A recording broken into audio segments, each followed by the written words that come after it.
Hello नमस्कार दोस्तों, स्वागत है आपका शिक्षा जंक्शन चैनल में। चलिए तो शुरू करते हैं UP triple S C practice series chapter wise solution. Unit 4 भारतीय अर्थशास्त्र।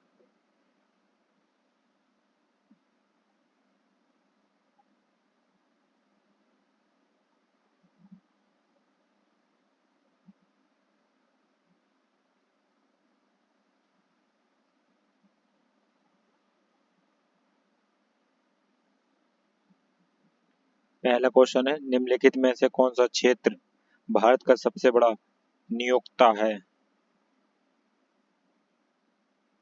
प्राथमिक क्षेत्र।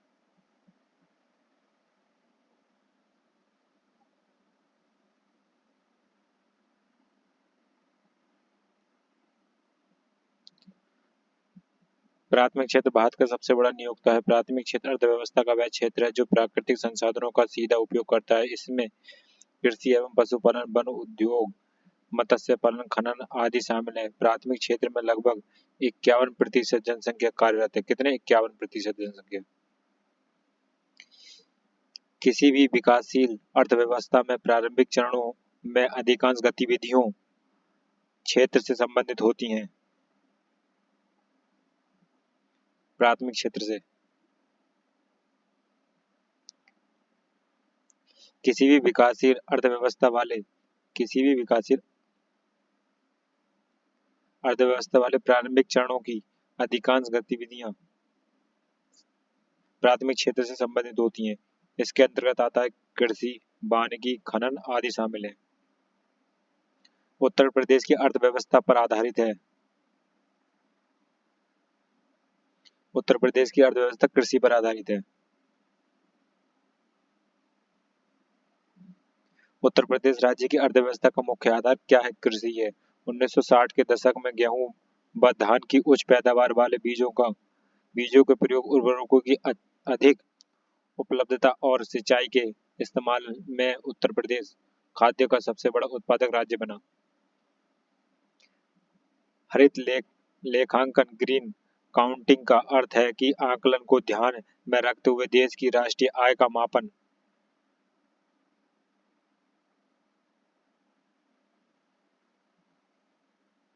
प्रदूषण एवं पर्यावरण हानि।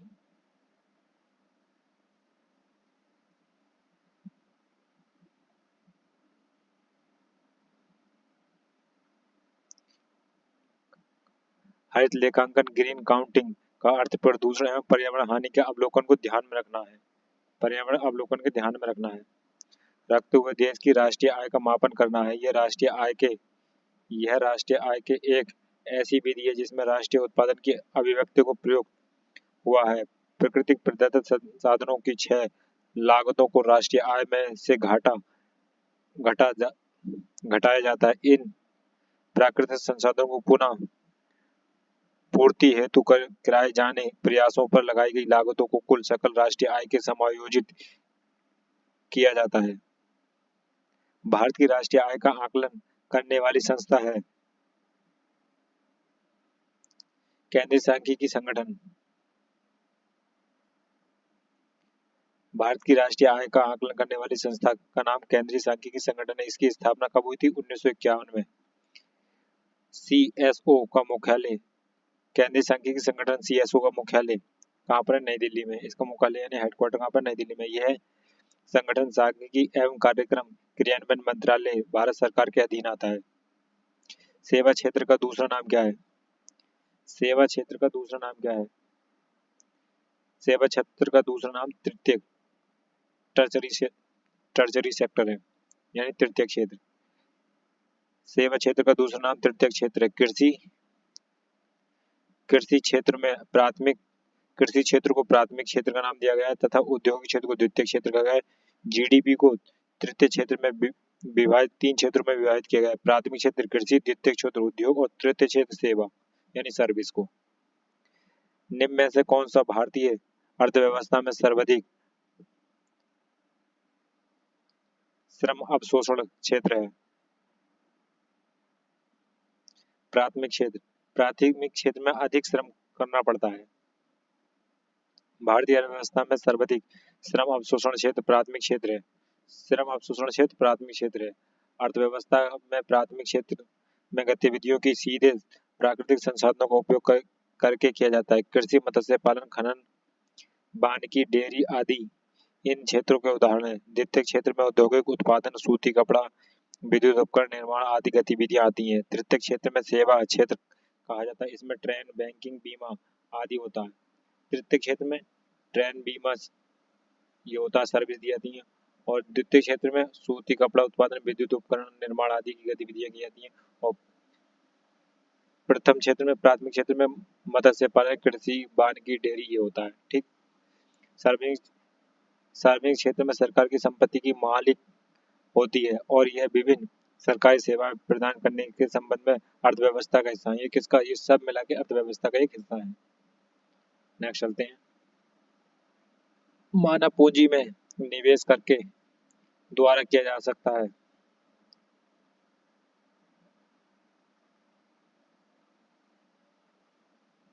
शिक्षा, प्रशिक्षण, चिकित्सा देखरेख ये सभी इन तीनों में किया जा सकता है।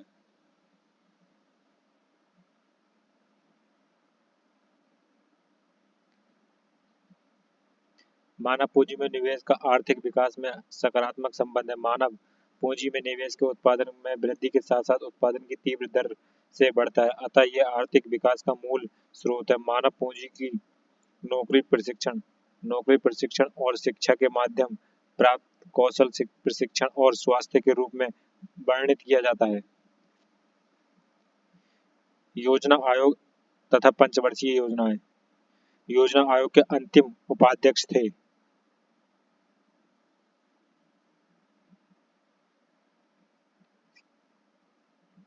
श्री मेंटेक सिंह अहलूवालिया।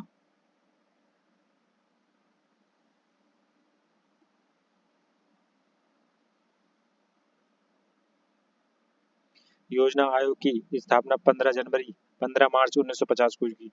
योजना आयोग की स्थापना कब हुई थी? 15 मार्च 1950 को हुई थी। इसका मुख्य उद्देश्य देश में संसाधनों के सर्वाधिक प्रभावी तथा संतुलित उपयोगों को के लिए योजना बनाना था। भारत के प्रधानमंत्री योजना आयोग के अध्यक्ष होते हैं। कौन? भारत के पीएम। योजना आयोग किसी प्रकार के भारत की संसद के प्रति उत्तरदायी नहीं होता। इस आयोग के प्रथम अध्यक्ष जवाहरलाल नेहरू थे। इस आयोग के प्रथम अध्यक्ष कौन थे? जवाहरलाल नेहरू थे। तथा प्रथम उपाध्यक्ष गुलजारीलाल नंदा थे। प्रथम उपाध्यक्ष कौन थे? गुलजारीलाल नंदा। एवं योजना आयोग के अंतिम अध्यक्ष नरेंद्र दामोदर दास मोदी यानी प्रेजेंट में जो है मोदी, तथा अंतिम उपाध्यक्ष श्री वेंकट मोटेंक सिंह अहलूवालिया है। नोट ध्यान रखतव्य यह है कि 1 जनवरी 2015 को योजना आयोग के स्थान पर 1 जनवरी 2015 को इसका नाम परिवर्तित कर क्या रख दिया गया? नीति आयोग। इसका नाम परिवर्तन योजना आयोग की जगह नीति आयोग आ गया। नीति आयोग के प्रधान अध्यक्ष कौन होते हैं? भारत के प्रधानमंत्री। भारत की पंचवर्षीय योजना को अंतिम स्वीकृति निम्नलिखित में से किसके द्वारा दी गई थी? राष्ट्रीय विकास परिषद के द्वारा। भारत की पंचवर्षीय योजना को अंतिम स्वीकृति राष्ट्रीय विकास परिषद एनडीसी द्वारा दी गई थी। एनडीसी की स्थापना कब हुई थी? एनडीसी की स्थापना हुई थी, राष्ट्रीय विकास परिषद की स्थापना 6 अगस्त 1952 को की गई थी। यह एक गैर संवैधानिक निकाय है। इसका कार्य देश की पंचवर्षीय योजनाओं का अनुमोदन करना था। स्थिरता के साथ विकास के उद्देश्य से निम्नलिखित में से कौन सी पंचवर्षीय योजना शुरू की गई?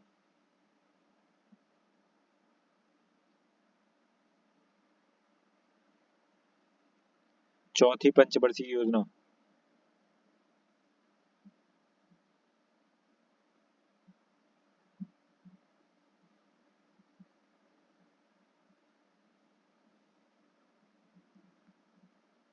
भारत में आर्थिक नियोजन की शुरुआत 1950 के दशक में प्रधानमंत्री जवाहरलाल नेहरू तथा एम विश्वेश्वरैया के प्रयासों के सुनियोजित आर्थिक विकास के लिए आरंभ की गई। चौथी पंचवर्षीय योजना 1969 से 74 की शुरुआत स्थिरता के साथ विकास आत्मनिर्भर की प्राप्ति के उद्देश्य से की गई है। योजना एलन मन्नो तथा अशोक रुद्र मॉडल पर आधारित थी। इस योजना का उपनाम गाडगिल। चौथी परियोजना का नाम क्या था? चौथी पंचवर्षीय योजना का नाम क्या था? गाडगिल परियोजना। गालगिट गॉडगिल योजना था। जनसंख्या वृद्धि पर नियंत्रण लाने के लिए इस योजना में परिवार नियोजन के कार्यक्रम को भी लागू किया गया था। किस पंचवर्षीय योजना के बाद रोलिंग प्लान लागू किया गया था? पांचवी पंचवर्षीय योजना के बाद रोलिंग प्लान लागू किया गया था। और रोलिंग प्लान पांचवी पंचवर्षीय योजना के बाद 1978 और 80 लाया गया था। रोलिंग प्लान के तात्पर्य अनवरत योजना से होता है। इस धारणा का जन्मदाता गुन्नौर मॉडल को माना जाता है। इस किसे? गुन्नौर मॉडल को माना जाता है। इस योजना की शुरुआत में वार्षिक योजना के माध्यम से होती है, परंतु आगे चलकर वार्षिक योजना को दीर्घवृत्ताकार योजना का नाम का भाग बना दिया गया। इस प्रकार योजना अनावृत रूप से चलती रही। योजना का मूल्यांकन वार्षिक आधार पर किया जाता है। इसी आधार पर आगे की परियोजनाओं के नए उद्देश्य निर्धारित किए जाते हैं। भारत के योजना निर्माण में इसे सर्वप्रथम जनता सरकार द्वारा अप्रैल 1978 में लागू किया गया था। पंचवर्षीय योजना और अवधि।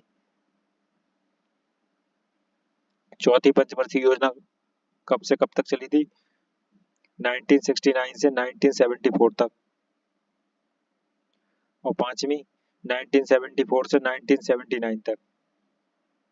सातवीं 1985 से 1999 तक। नवीं 1997 से 202 तक।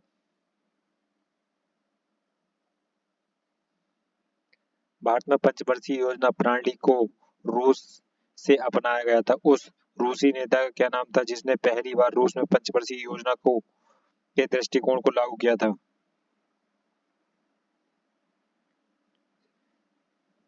Joseph Stalin.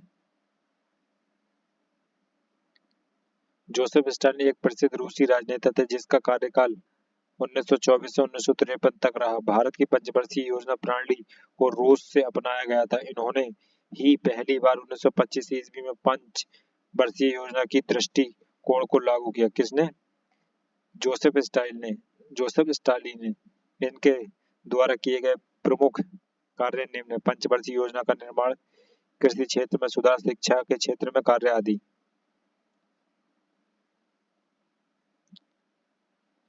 भारत की 12वीं पंचवर्षीय योजना का मुख्य उद्देश्य क्या है?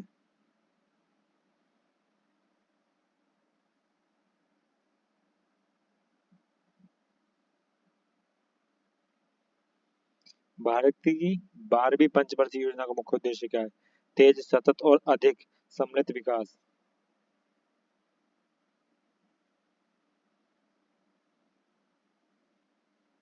बारहवीं पंचवर्षीय योजना का कार्यकाल 2012 से 2017 तक निर्धारित था। पंचवर्षीय योजना भारत की राष्ट्रीय योजना है जो प्रधानमंत्री की अध्यक्षता में योजना आयोग द्वारा विकसित और कार्यान्वित होती है। 12वीं पंचवर्षीय योजना की मुख्य थीम तीव्र अधिक समावेशी एवं सतत वृद्धि है। 1 जनवरी 2015 को योजना आयोग के स्थान पर नीति आयोग कार्य कर रहा है जो भारत सरकार का थिंक टैंक है। गरीब हटाओ का नारा किस पंचवर्षीय योजना काल में दिया गया था? 5वीं पंचवर्षीय योजना।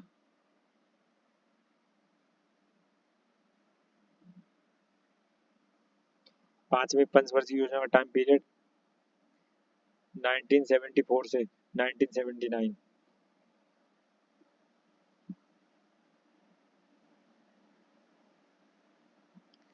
निम्नलिखित में से कौन सा भारतीय अर्थव्यवस्था का मुख्य लक्षण है?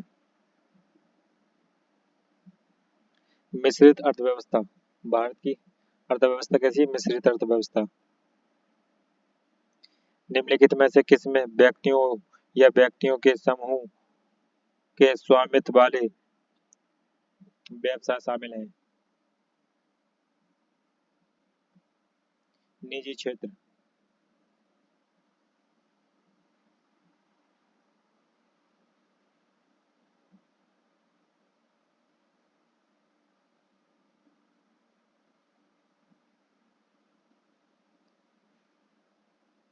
किसके बढ़ने के फलस्वरूप निजी निवेश में वृद्धि की अधिक संभावना होगी? नई पूंजी पर अनुमानित प्राप्ति। इनमें से किस प्रकार की अर्थव्यवस्था में संसाधनों पर निजी अधिकार होता है और आर्थिक गतिविधियों का मुख्य उद्देश्य लाभ अर्जित करना होता है? पूंजीवादी। मिश्रित अर्थव्यवस्था से तात्पर्य है सार्वजनिक एवं निजी क्षेत्र का सह अस्तित्व।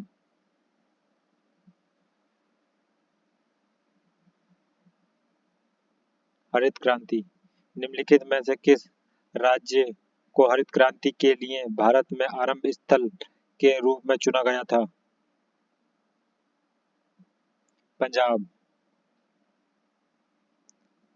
हरित क्रांति को 1960 के दशक में नॉर्मन बोरलॉग द्वारा शुरू किया गया था। उन्होंने विश्व में हरित क्रांति के जनक के रूप में जाना जाता है। हरित क्रांति के परिणाम स्वरूप खाद्य विशेषकर गेहूं चावल के उत्पादन में भारी रूप वृद्धि हुई। हरित क्रांति के लिए भारत में प्रारंभिक स्थल के रूप में पंजाब, हरियाणा तथा पश्चिम उत्तर प्रदेश को चुना गया।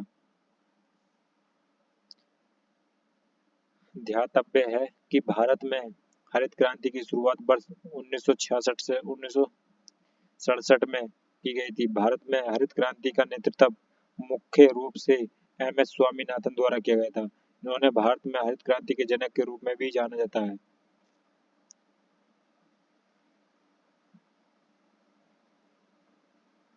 निम्नलिखित में से कौन सा हरित क्रांति की रणनीति का हिस्सा था?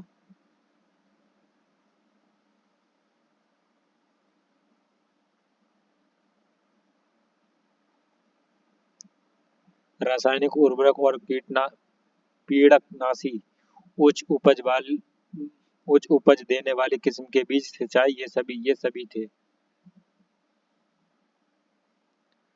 भारत में हरित क्रांति के जनक एम एस स्वामीनाथन है। भारत में हरित क्रांति 1966 से 67 में शुरू हुई थी। हरित क्रांति के अंतर्गत सिंचाई, अच्छी किस्म के बीज तथा रासायनिक उर्वरक और पीड़ानाशक नाशी को शामिल किया गया था। अतः उपयुक्त विकल्प में से विकल्प डी सही है। निम्नलिखित में से भारत में हरित क्रांति के जनक के रूप में जाना था, अभी पढ़ा था हमने ऊपर,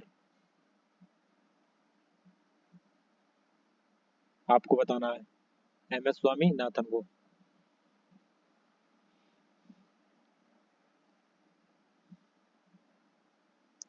भारत में श्वेत क्रांति के जनक के रूप में किसे जाना जाता है? ये भी हमने अभी ऊपर पढ़ा था।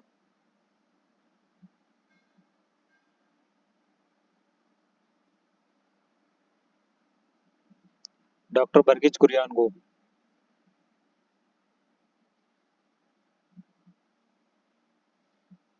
भारत में श्वेत क्रांति के जनक डॉक्टर वर्गीज कुरियन है, जिसकी शुरुआत कभी थी 1970 में हुई थी। निम्नलिखित में से किस क्रांति को तिलहनों के उत्पादन में वृद्धि उत्पन्न की? पीली क्रांति ने। हरित क्रांति से भारत के कौन से राज्य सर्वाधिक लाभान्वित हुए? पंजाब, हरियाणा, उत्तर प्रदेश और पश्चिमी उत्तर प्रदेश।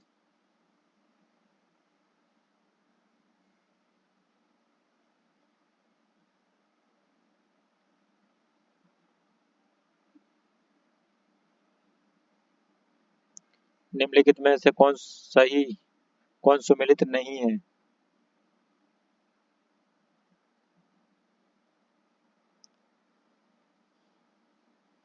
नीली क्रांति कुक्कुट पालन से, ये गलत है, बाकी सब सही है।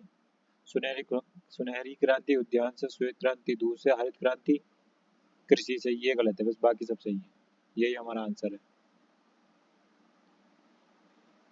सुनहरी क्रांति खाद खाद्यान्न एवं फल उत्पादन से, श्वेत क्रांति दूध से, नीली क्रांति मत्स्य से, हरित क्रांति अनाज से, लाल क्रांति टमाटर उत्पादन एवं मांस से, ग्रे क्रांति उर्वरक उत्पादन से, रजत क्रांति अंडे से और पीली क्रांति तिलहन से। आज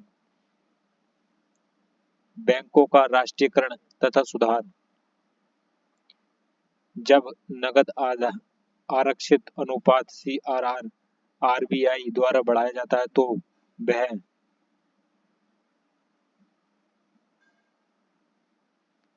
अर्थव्यवस्था में पैसे की आपूर्ति में कमी लाएगा।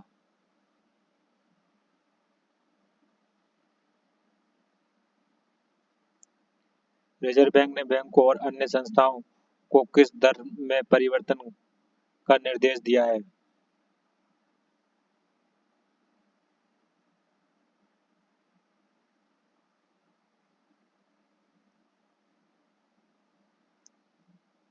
लिपबोर्ड।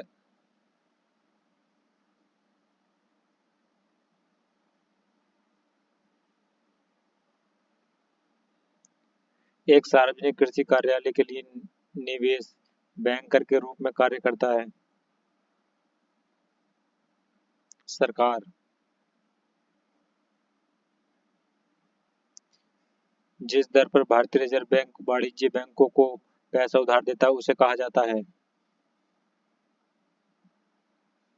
रेपो दर।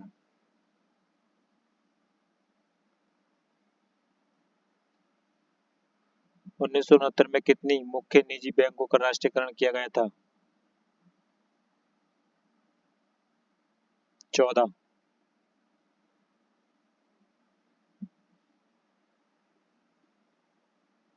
निम्नलिखित में से कौन सा एक वाणिज्यिक बैंक नहीं है?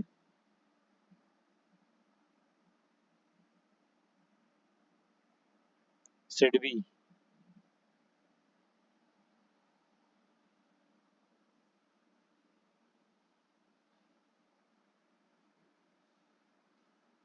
सिडबी एक वाणिज्यिक बैंक नहीं है।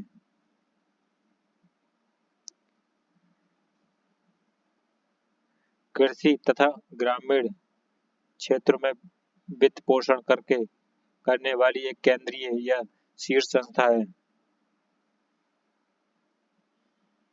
नाबार्ड।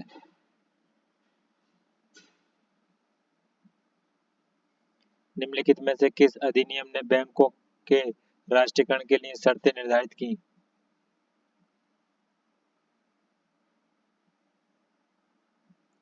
बैंकिंग कंपनियां उपक्रमों का अधिग्रहण और हस्ताक्षर अधिनियम 1970।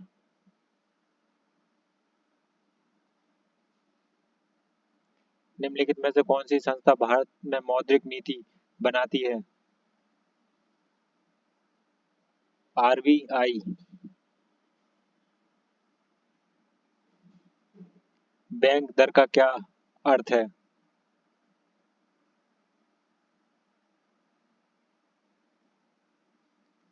देश के केंद्रीय बैंकों द्वारा ली जाने वाली आधिकारिक ब्याज दर बैंक दर कहलाती है।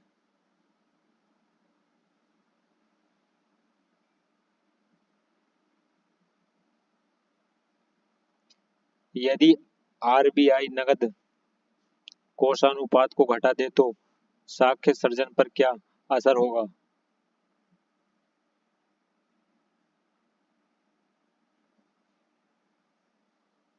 बढ़ जाएगी।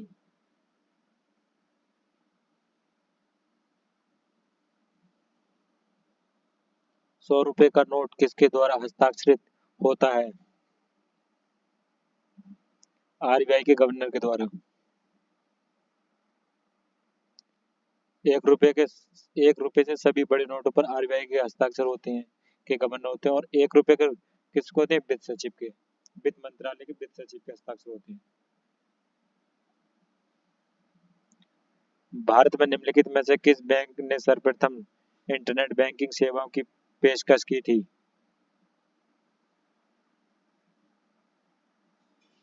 आईसीआईसी बैंक ने।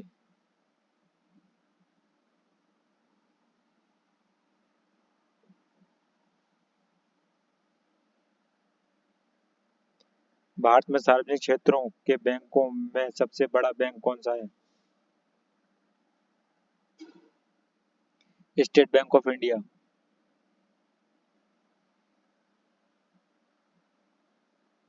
भारत में कृषि और संबंधी कार्यकलापों को निम्नलिखित किसके द्वारा सबसे अधिक उधार प्रदान किया गया? वाणिज्यिक बैंकों को।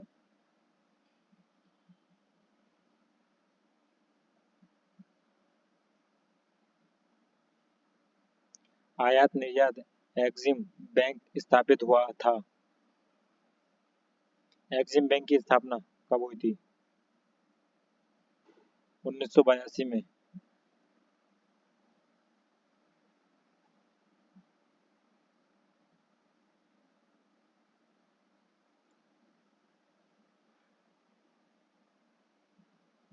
रिजर्व बैंक ऑफ इंडिया की स्थापना किस वर्ष हुई थी?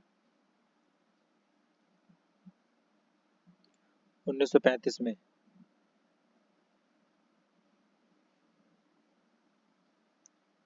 हिल्टन यंग आयोग के अनुसंधान पर भारत के केंद्रीय बैंकों के रूप में रिजर्व बैंक ऑफ इंडिया की स्थापना 1 अप्रैल 1935 को हुई थी।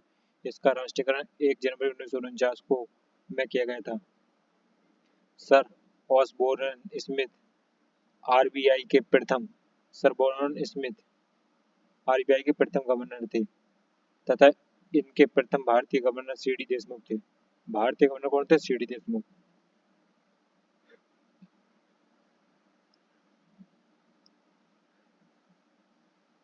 वर्तमान में आरबीआई के गवर्नर शक्तिकांत दास, ये पुराना हो गया, अब नए चेंज हो गए, संजय संजय मिश्रा।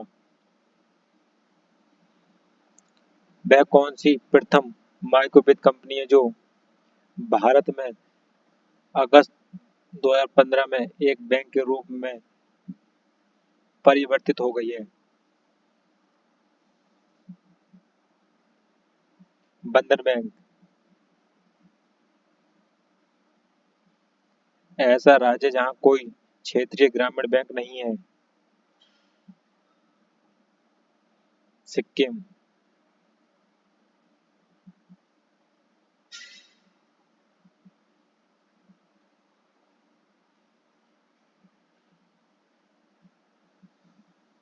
वाणिज्यिक बैंकों के दूसरे राष्ट्रीयकरण में बैंकों का राष्ट्रीयकरण हुआ। 6 बैंकों का।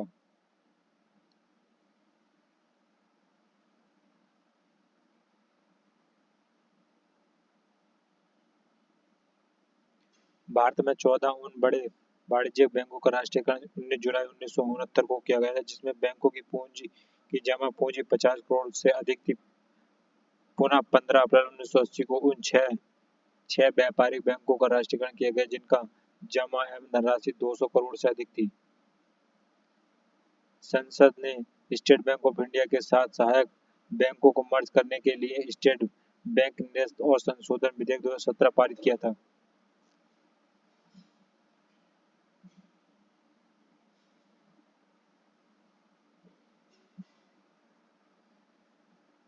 6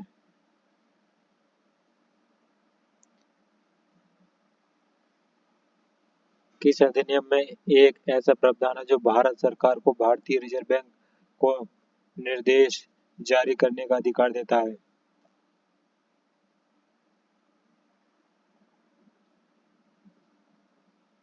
आरबीआई अधिनियम की धारा 7।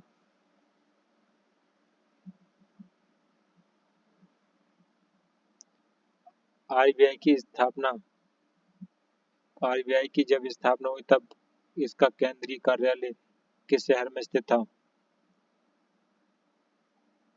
कोलकाता में। भारत में बैंकिंग लोकपाल के बारे में कौन सा कथन सही है?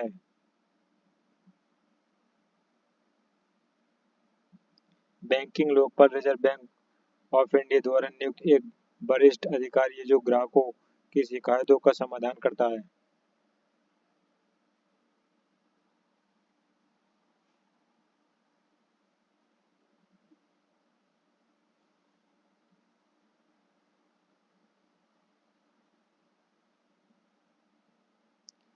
उन्नीस सौ इक्यानवे के आर्थिक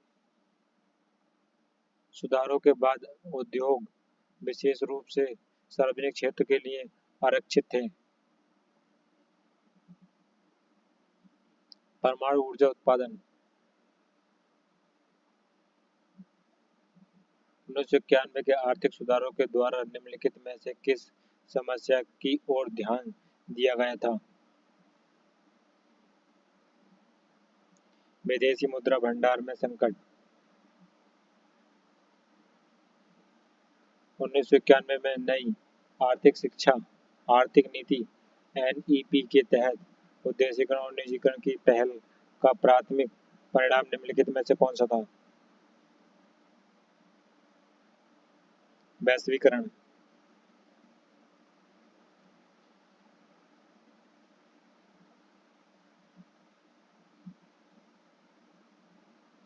नई आर्थिक नीति को सामान्यतः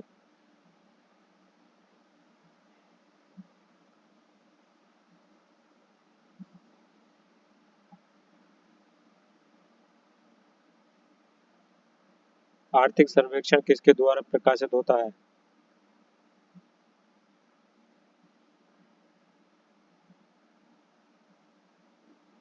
वित्त मंत्रालय द्वारा।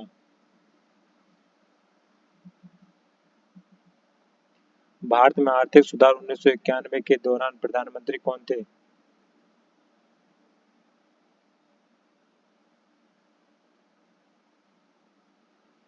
पीवी नरसिम्हा राव। और वित्त मंत्री कौन थे? डॉक्टर मनमोहन सिंह। 1991 में प्रधानमंत्री पीवी नरसिम्हा राव और वित्त मंत्री डॉक्टर मनमोहन सिंह।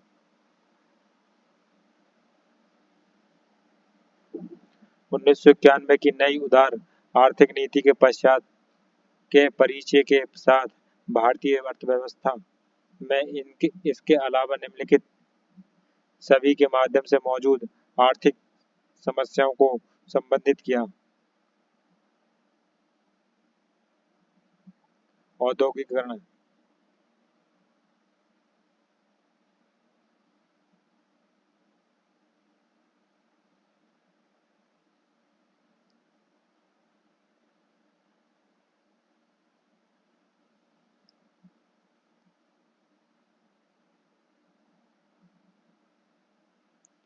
कृषि सुधार ढांचागत सुधार श्रम सुधार आर्थिक सुधार। नई आर्थिक नीति को सामान्यतः विकास के मॉडल के रूप में भी जाना जाता है। एलपीजी।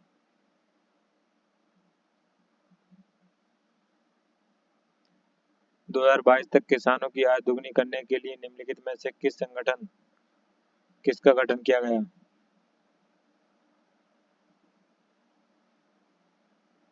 अशोक दलवाई समिति का।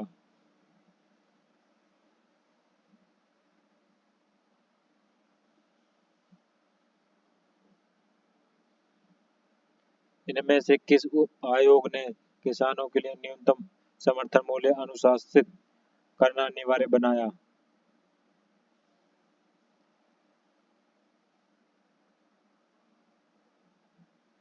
कृषि लागत एवं कीमत आयोग।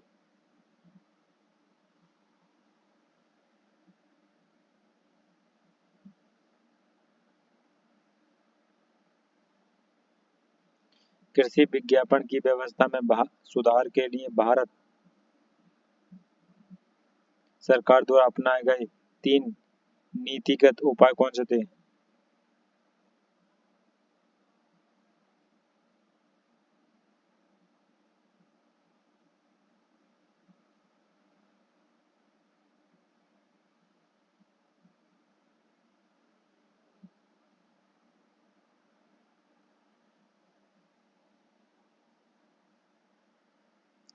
न्यूनतम समर्थन मूल्य बफर स्टॉक रख रखाव सार्वजनिक वितरण प्रणाली ये सभी।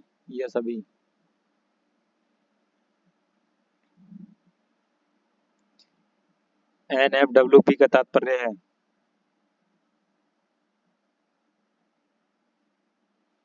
National food for work programme.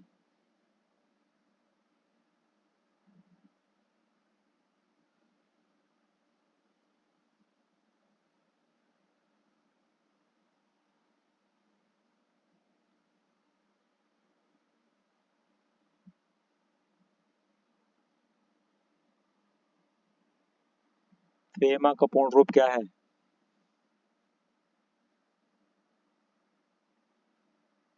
Foreign exchange management act.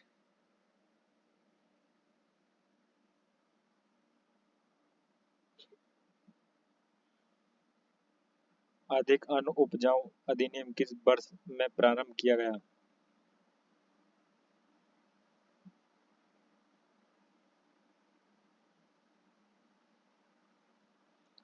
1948 में।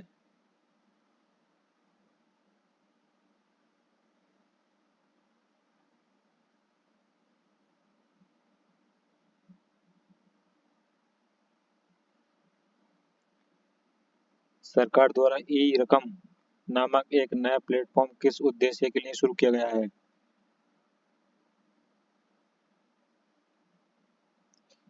कृषि उत्पादन बेचने के लिए।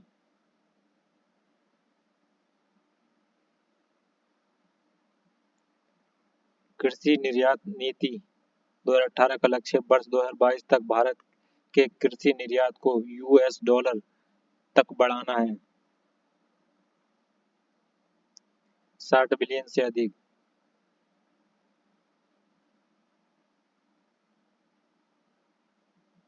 विशेष कृषि क्षेत्र स्थापित करने वाला पहला भारतीय राज्य कौन था? उत्तराखंड।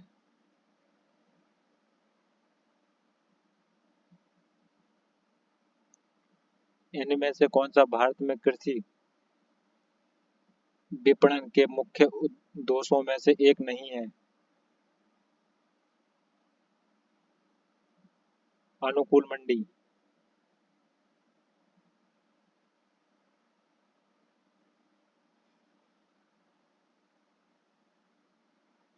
भारत में केंद्रीय सरकारी संगठन हैं जो कृषि विज्ञापन में शामिल है। इनमें से कौन सा ऐसा संगठन नहीं है?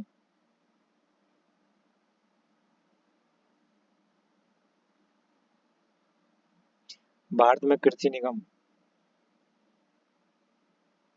भारत के कृषि निगम। भारतीय खाद्य निगम की स्थापना कब हुई थी?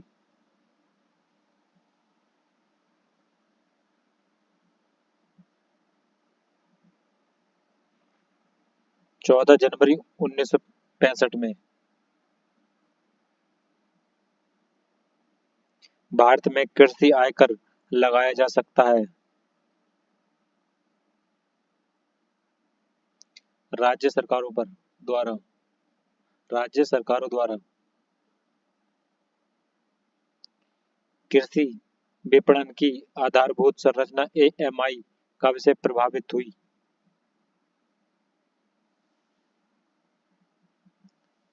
अप्रैल 2014।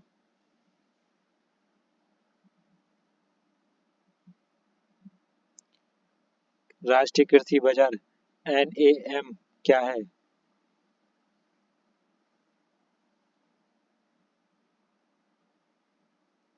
कृषि उपज के लिए राष्ट्रीय ई व्यापार मंच।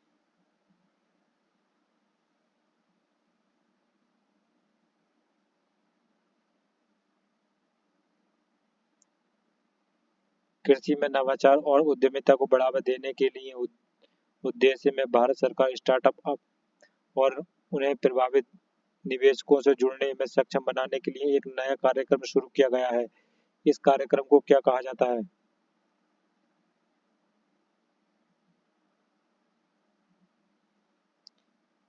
एग्री उड़ान।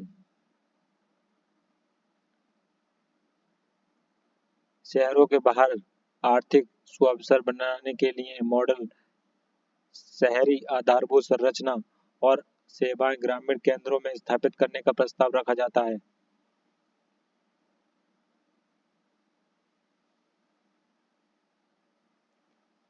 पूरा।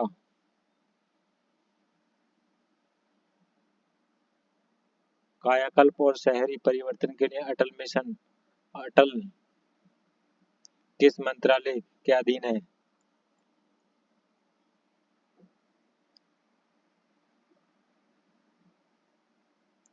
आवास और शहरी मामले।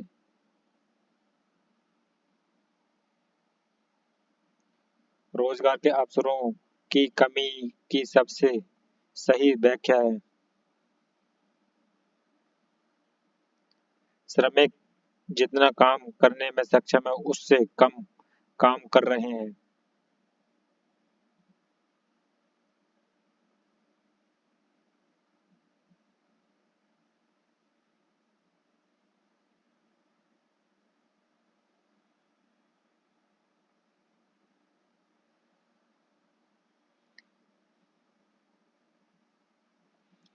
प्रधानमंत्री किसान योजना के अनुसार 31 मई 2019 को संशोधित नई केंद्र सरकार की पहली कैबिनेट बैठक में यह प्रदान करने का निर्णय लिया गया।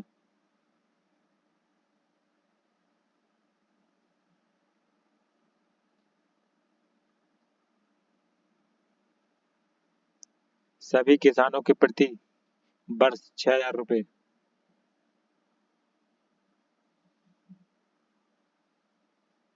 जीएसटी, वस्तु एवं सेवा कर जीएसटी भारत में 1 जुलाई को पेश किया गया था।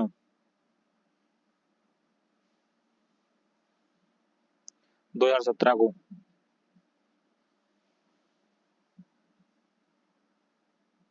वस्तु एवं सेवा कर जीएसटी को कितने घटकों में विभाजित किया गया है? 3।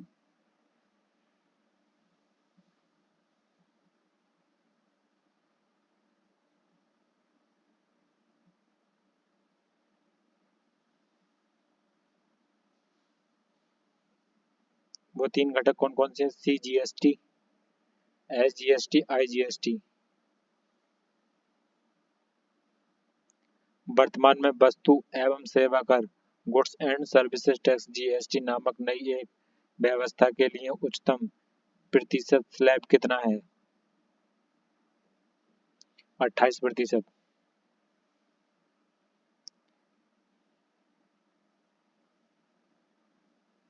जीएसटी की 5 स्लैब में कौन सी? 0%, 5%, 12%, 18%, 28%।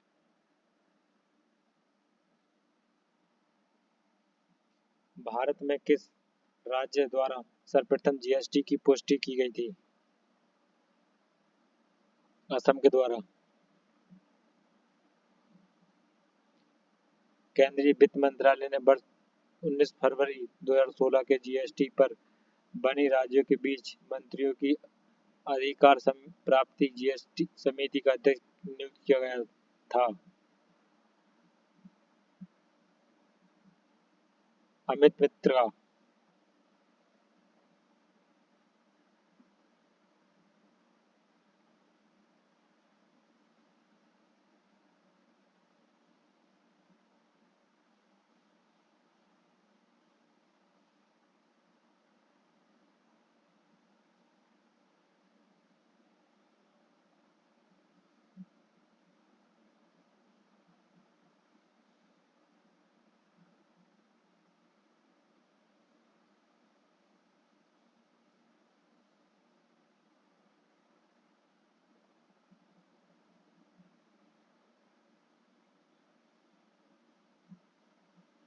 भारतीय संविधान एवं लोक प्रशासन। यूनिट 5। भारतीय संविधान। संविधान का कौन सा अनुच्छेद राष्ट्रीय अनुसूचित जाति आयोग से संबंधित है? 338।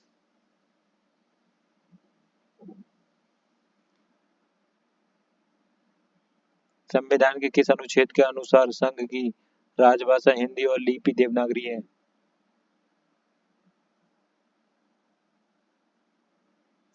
343। संविधान के निम्नलिखित में से किस अनुच्छेद के तहत भारत के किसी भी राज्य में राष्ट्रपति शासन लागू किया जाता है? 356। निम्नलिखित में से कौन सा अनुच्छेद भारतीय संविधान में सर्वोच्च न्यायालय की स्थापना और संगठन के बारे में है?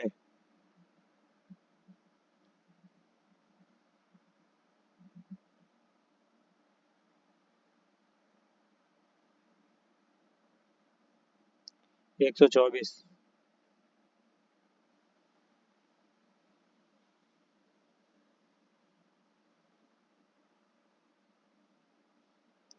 निम्नलिखित में से कौन सा अनुच्छेद धन विधेयक को परिभाषित करता है? 110 अनुच्छेद।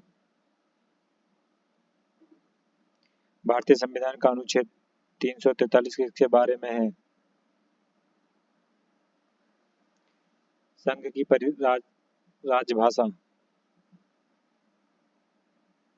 निम्नलिखित में से कौन सा अनुच्छेद अल्पसंख्यकों के हितों का संरक्षण के लिए है?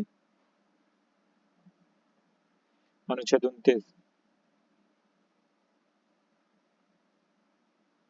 निम्नलिखित में से भारतीय संविधान के किस अनुच्छेद में राज्य के नीति निर्देशक सिद्धांत शामिल है? 36 से 51।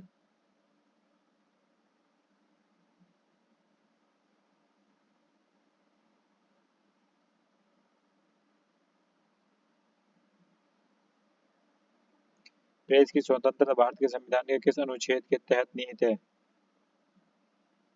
अनुच्छेद 19।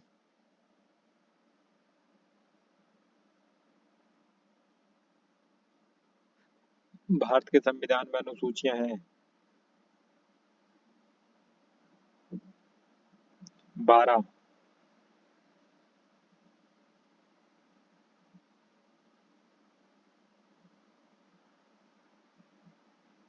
भारत के संविधान की प्रस्तावना को कहा जाता है आमुख।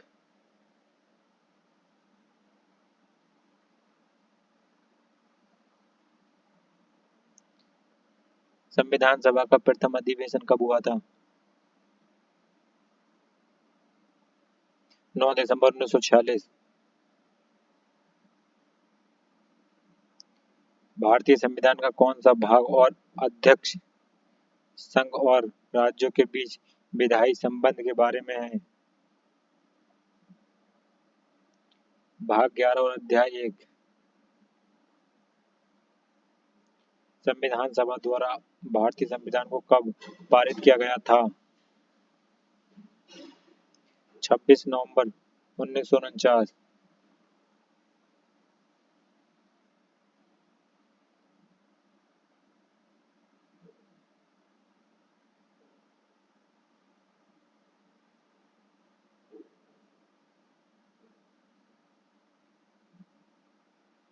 उन्नीस सौ 46 की अंतिम सरकार में कार्यकारी परिषद के उपाध्यक्ष कौन थे?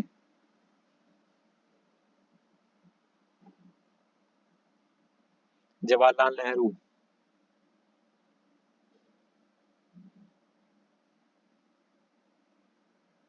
निम्नलिखित में से किसने पहले 1935 की संविधान सभा का सुझाव प्रस्ताव किया?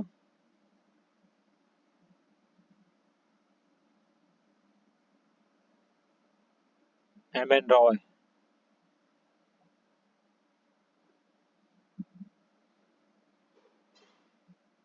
संविधान सभा के अल्पसंख्यकों की उप समिति के अध्यक्ष का नाम बताइए।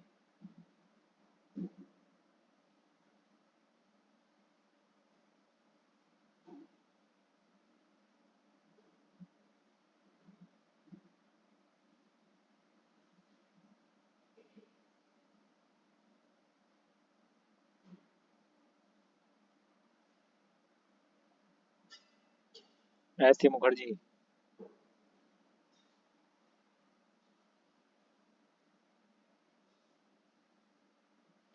भारतीय संविधान सभा में कुल कितनी महिला सदस्य थीं?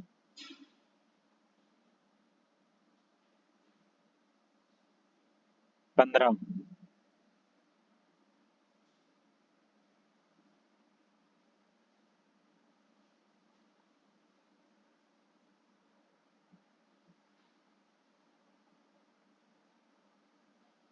ड्राफ्टिंग कमेटी के चेयरमैन कौन हैं?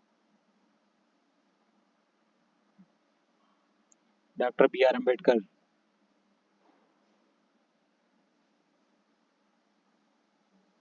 राजनीतिक प्रजातंत्र का तात्पर्य उस जीवन विधा से है जो जीवन में सैद्धांतिक रूप से उदारता, समानता और भ्रातृत्व को स्वीकृत है। यह किसका कथन है? Doctor B R. अम्बेडकर का।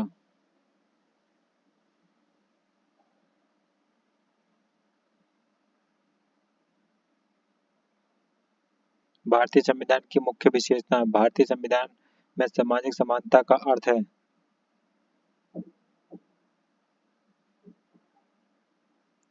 समाज के सभी वर्गों के लिए समान अवसर।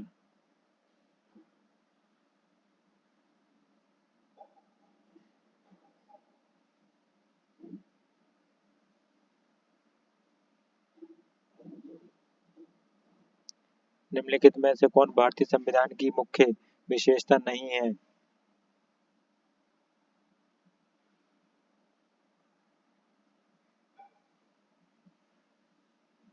द्विस्तरीय सरकार।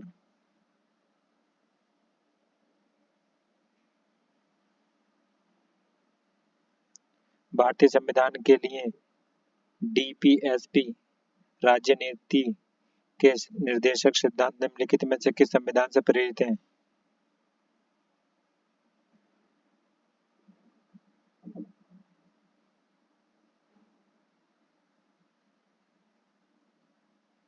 आयरलैंड से।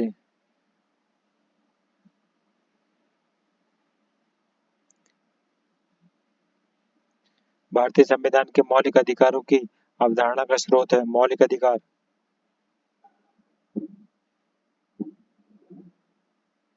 यूएसए से।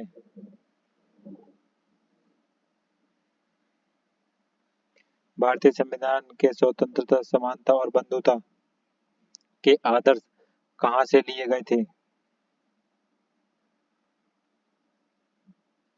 फ्रांसीसी संविधान से।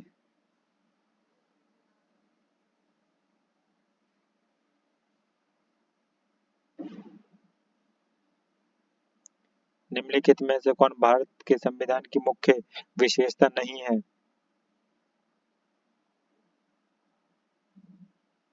सबसे छोटा लिखित संविधान। ये विशेषता नहीं है। निम्नलिखित में से क्या भारतीय संविधान की मुख्य विशेषता नहीं है?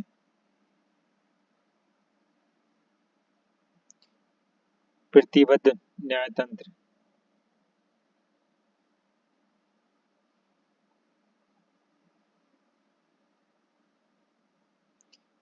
भारतीय संविधान की प्रस्तावना का मूल उद्देश्य सुरक्षित करना है।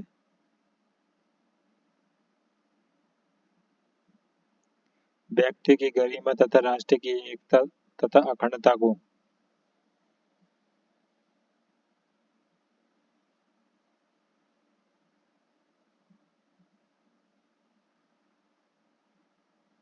विशिष्ट शक्तियों के विचार के लिए भारतीय संविधान ने किस देश से संदर्भ लिया है?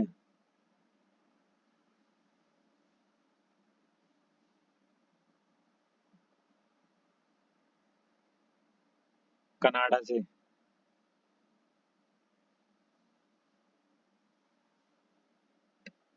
भारतीय संविधान कितने शब्दों का बना है?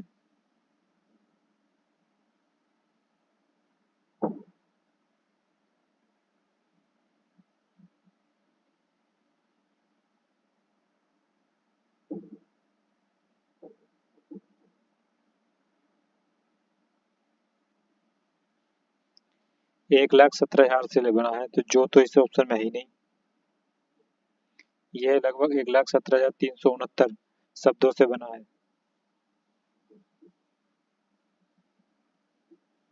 प्रेम बिहारी नारायण आजाद भारतीय संविधान के क्या है? सुलेखक थे। वर्तमान में 22 भाग, 395 अनुच्छेद और तथा 12 अनुसूचियां हैं। भारत का संविधान लिखा गया था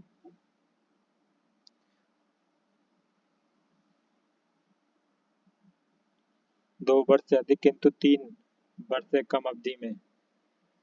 2 वर्ष 11 माह 18 दिन में टोटल। 2 साल 11 माह 18 दिन में लिखा गया था।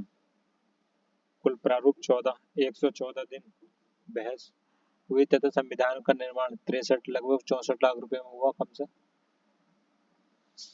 संविधान को 26 नवंबर 1949 को संविधान सभा द्वारा पारित किया गया।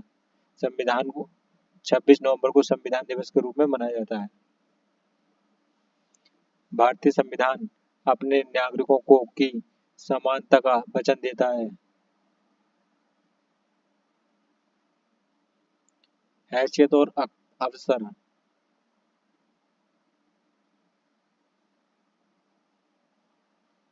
में से कौन सा भारतीय संविधान की एक महत्वपूर्ण विशेषता नहीं है?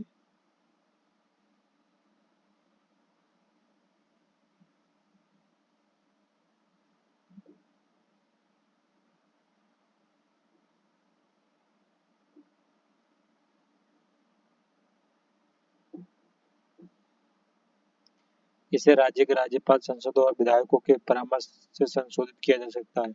नहीं।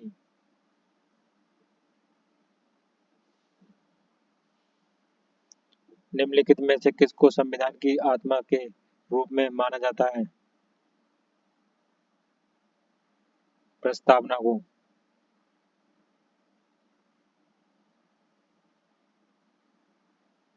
राज्य के नीति निर्देशक सिद्धांत। निम्नलिखित में से कौन से आदर्श हैं जिन्हें राज्यों को नीतियां बनाने समय ध्यान में रखना चाहिए?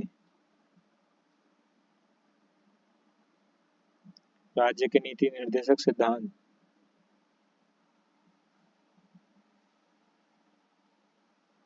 42वें संविधान के माध्यम से संविधान का कौन सा नया डीपीएसपी राज्य नीति निर्देशक सिद्धांत जोड़ा गया है?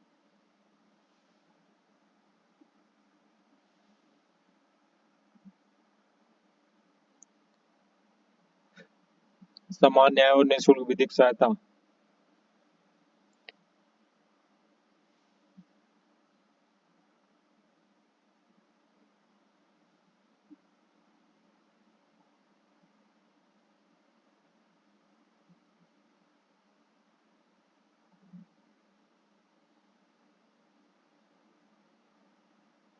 वे आदर्श हैं जिन्हें राज्य को नीतियों का निर्माण करते समय ध्यान में रखना चाहिए।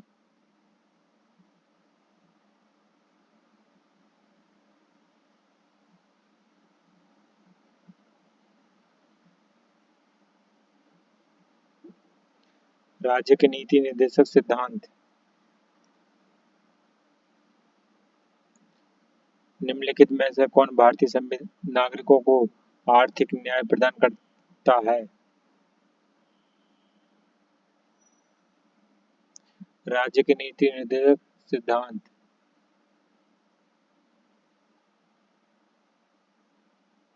अंतर्राष्ट्रीय शांति और सुरक्षा को बढ़ावा देने के लिए संबंधित प्रावधान भारतीय संविधान के निम्नलिखित में से किस भाग के रूप में उल्लेखित हैं? राज्य के नीति निर्देशक सिद्धांत।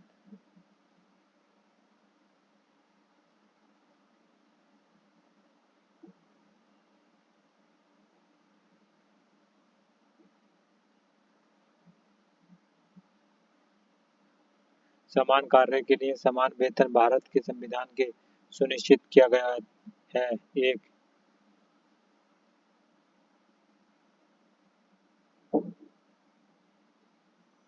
राज्य के नीति निर्देशक सिद्धांतों का अंग है।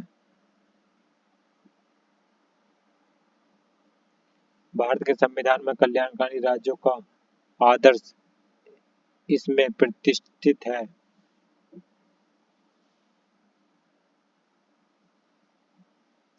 राज्य के नीति निर्देशक तत्व। निम्नलिखित में से कौन सा एक राज्य का नीति निर्देशक तत्व नहीं है?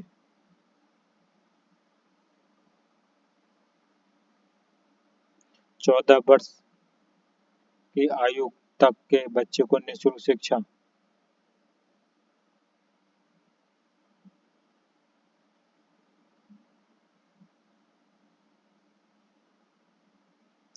मौलिक अधिकारों के संबंध में निम्नलिखित में से कौन सा कथन सत्य है?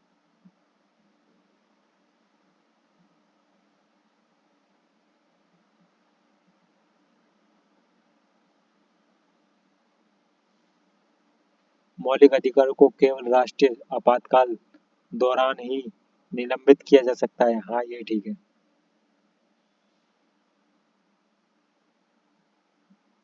निम्नलिखित में से कौन से मौलिक कर्तव्य हैं?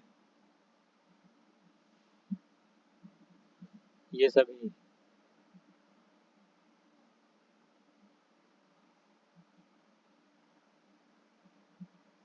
के पास मौलिक अधिकारों को लागू करने की शक्ति है।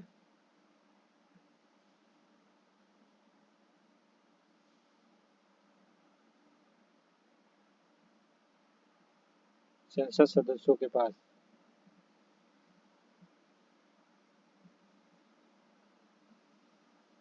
निम्नलिखित में से किसमें मौलिक कर्तव्यों को उल्लेख किया गया है? भाग 4 में 4 के काम है।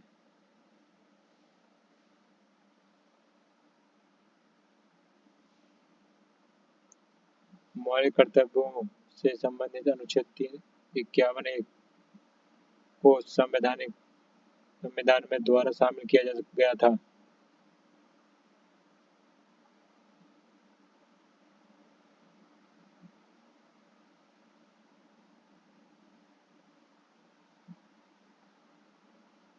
बयालीसवें संविधान संशोधन अधिनियम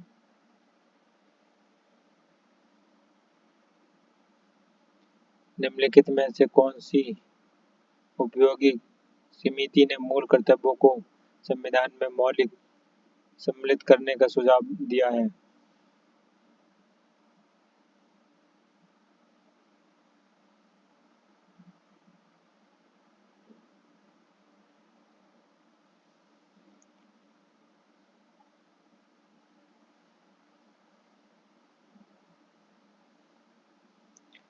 नरसिम्हन समिति।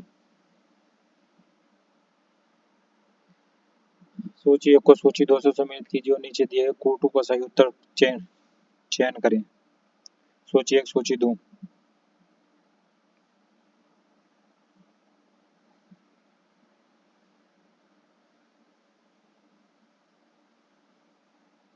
धर्म, वंश, जाति एवं लिंग। अनुच्छेद 15। कारखानों में बालकों के नियोजन का प्रबंध। अनुच्छेद 24। कुछ मामलों में गिरफ्तारी तथा निषेध से संरक्षण।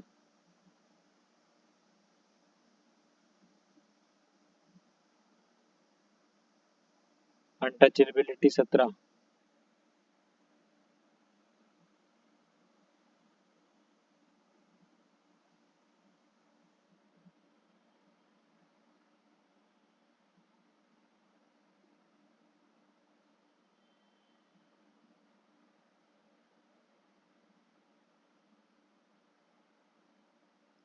सर्व शिक्षा अभियान का उद्देश्य किस आयु समूह के बच्चों में शिक्षा को प्रोत्साहित करना है?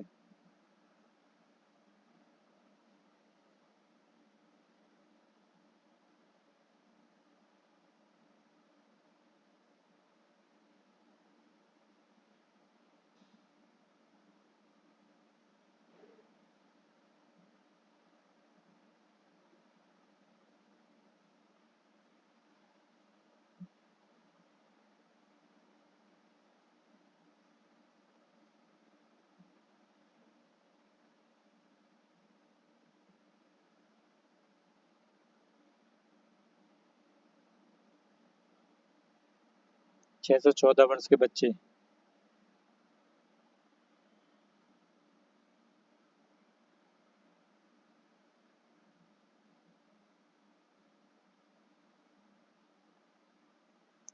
शिक्षा का अधिकार एक मौलिक अधिकार है जो कि संबंधित है।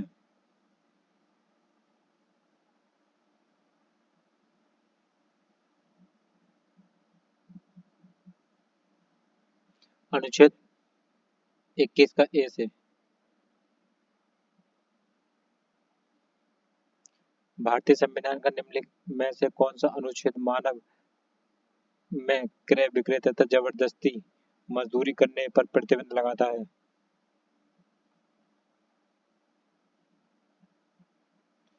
आर्टिकल 23।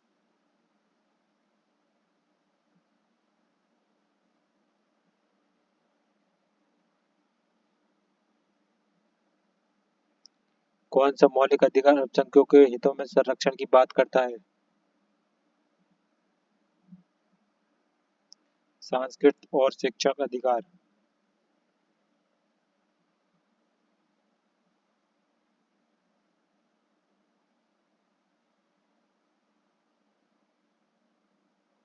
तो फ्रेंड्स इसे रखते हैं हम यहीं तक, बाकी करते हैं नेक्स्ट प्रैक्टिस सेट में।